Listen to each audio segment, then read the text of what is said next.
देख रहे हैं हल्ला बोल टीवी। मैं हूं प्रियंका। आज रात बिहार के करोड़ों लोग सो नहीं पाएंगे। मुख्यमंत्री सम्राट चौधरी से गृह मंत्री अमित शाह ने बात की है। पूरे बिहार अलर्ट मोड पर है। क्या है पूरा मामला, आइए जानते हैं हल्ला बोल टीवी के संपादक दीपक शर्मा से। देखिए, आज रात बिहार के लिए बहुत भारी है।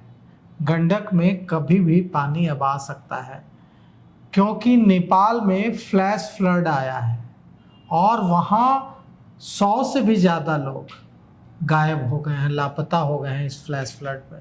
इसमें बड़ी संख्या में भारत से घूमने गए भारतीय पर्यटक भी हैं। और नेपाल में जो फ्लैश फ्लड आया है, इससे बिहार में बाढ़ का खतरा बढ़ गया है। त्रिशूली नदी का पानी गंडक नदी में कभी भी आ सकता है और इससे कई जिले, पश्चिम चंपारण, पूर्वी चंपारण, गोपालगंज, सारण, मुजफ्फरपुर, वैशाली, ये जो जिले हैं ये पानी में डूब सकते हैं। यहाँ जान माल का नुकसान हो सकता है। इसे देखते हुए आज बिहार के मुख्यमंत्री सम्राट चौधरी से होम मिनिस्टर अमित शाह ने हॉटलाइन पर बात की है और एनडीआरएफ, एसडीआरएफ की टीमें तैनात रखी गई हैं।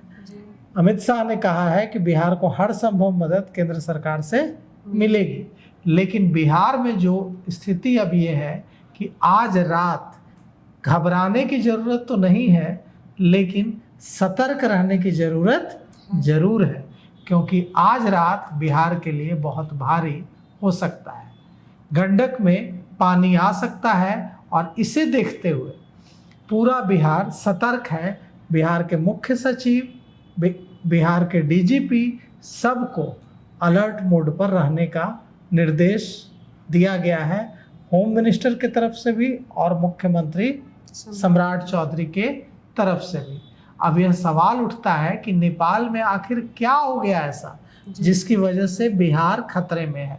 तो नेपाल के त्रिशूली नदी के फुरके खोला इलाके में आज अचानक पानी का जो स्तर है वो बढ़ गया और यह इलाका नेपाल और चीन सीमा के पास है। यहाँ ग्लेशियर लेक आउटबर्स्ट फ्लड यानी GLOF की आशंका जताई जा रही है और यह जगह भारतीय सीमा से 160 किलोमीटर दूर है। अब ये जो पानी है ग्लेशियर लेक आउटबर्स्ट फ्लड का, यह बिहार में भी तो आएगा जी। बिहार पर इसका असर पड़ सकता है। केंद्रीय जल आयोग के मुताबिक फ्लैश फ्लड त्रिशूली नदी से आगे बढ़कर बिहार की गंडक नदी में आ सकता है और इससे बाढ़ से कई जिले बिहार के जलमग्न हो सकते हैं। बिहार सरकार तैयारी कर रही है।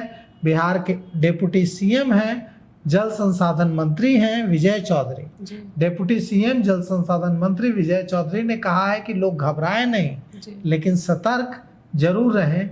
आज रात पूरी तरह से अलर्ट रहें। गंडक नदी पर दबाव बढ़ सकता है। गृह मंत्री अमित शाह और मुख्यमंत्री सम्राट चौधरी के बीच आज इसे लेकर बातचीत हुई है और बाढ़ की आशंका और उससे निपटने की जो तैयारियां हैं उसके बारे में होम मिनिस्टर अमित शाह ने मुख्यमंत्री से जानकारी ली है। कोसी, गंडक, गंगा से जुड़े इलाकों में हाई अलर्ट मोड में एकदम है प्रशासन और अमित शाह ने मुख्यमंत्री को कहा है कि हर संभव बिहार को मदद की जाएगी। गंडक बैराज में वाल्मीकि नगर बैराज तक पानी पहुंचने में 2-3 घंटे का समय लग सकता है, लेकिन जैसी कि आशंका है लगभग 2.5 लाख क्यूसेक पानी अगर गंडक तक आए तब तो ठीक है। 2.5 लाख क्यूसेक पानी गंडक बैराज से गुजर सकता है, लेकिन जैसी आशंका है कि इससे बहुत ज़्यादा पानी आ जाएगा और फिर दिक्कत हो सकती है, जलमग्न होने की स्थिति है। बिहार के कौन कौन से जिले ऐसे हैं जहां लोगों के लिए मुसीबत खड़ी हो सकती है इसकी वजह से?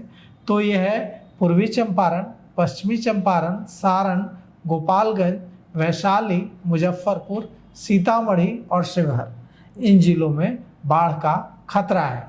एनडीआरएफ और एसडीआरएफ की अतिरिक्त टीमें तैनात की जा रही हैं। गोपालगंज में भी एनडीआरएफ की टीम भेजी जा रही है। मुजफ्फरपुर में एक टीम को स्टैंड बाय में रखा जा रहा है। बेतिया में भी एनडीआरएफ की टीमों की तैनाती की जा रही है और लोगों को जरूरत पड़ने पर उनके घरों से हटाकर सुरक्षित स्थानों पर पहुंचाया जाएगा। अब लगातार जो स्थिति है वो ये है कि नेपाल में फ्लैश फ्लड से बिहार में खतरा उत्पन्न हो गया है। नेपाल के रसुआ और नुवाकोट इलाके में फ्लैश फ्लड आया है। इससे 3 लोगों की जानें गई हैं, कई लोगों को बचाया गया है, कई घर बह गए हैं, कई पुल बह गए हैं। रसुआ कस्टम कार्यालय के 14 कर्मचारियों का तो कुछ पता तक नहीं है कि वे कहाँ हैं, लापता हैं। राहत और बचाव कार्य चल रहा है। नेपाल में जो फ्लैश फ्लड आया है इसमें लगभग 291 विदेशी नागरिक लापता हैं और इसमें 105 भारतीय पर्यटक भी शामिल हैं। जो भारतीय घूमने गए थे नेपाल वो भी लापता हैं। तो बिहार के लोगों से सरकार ने, बिहार के प्रशासन ने कहा है कि घबराएं नहीं, डरे नहीं, लेकिन सतर्क रहें, अलर्ट रहें। आज रात गंडक नदी और निचले इलाकों में रहने वाले लोगों को बिल्कुल सतर्क रहना है, किसी अफवाह पर भरोसा नहीं करना है, लेकिन अलर्ट मोड में रहना है। अब देखिए, मुख्यमंत्री सम्राट चौधरी ने कहा है कि बाढ़ की स्थिति पर नजर रखने के लिए हाई लेवल टीम बनाई गई है। मुख्य सचिव और डीजीपी निगरानी कर रहे हैं खुद। मुख्यमंत्री ने कहा है कि जरूरत पड़ी तो वे खुद वाल्मीकि नगर जाएंगे और मॉनिटरिंग करेंगे, जायजा लेंगे। तो सुना आपने, आपको इन सब पे क्या कुछ करना है, अपनी राय हमें कमेंट करके जरूर बताएं। फिलहाल इस पेशकश में इतना ही। आगे की खबरों के लिए देखते रहिए हल्ला बोल टीवी। धन्यवाद।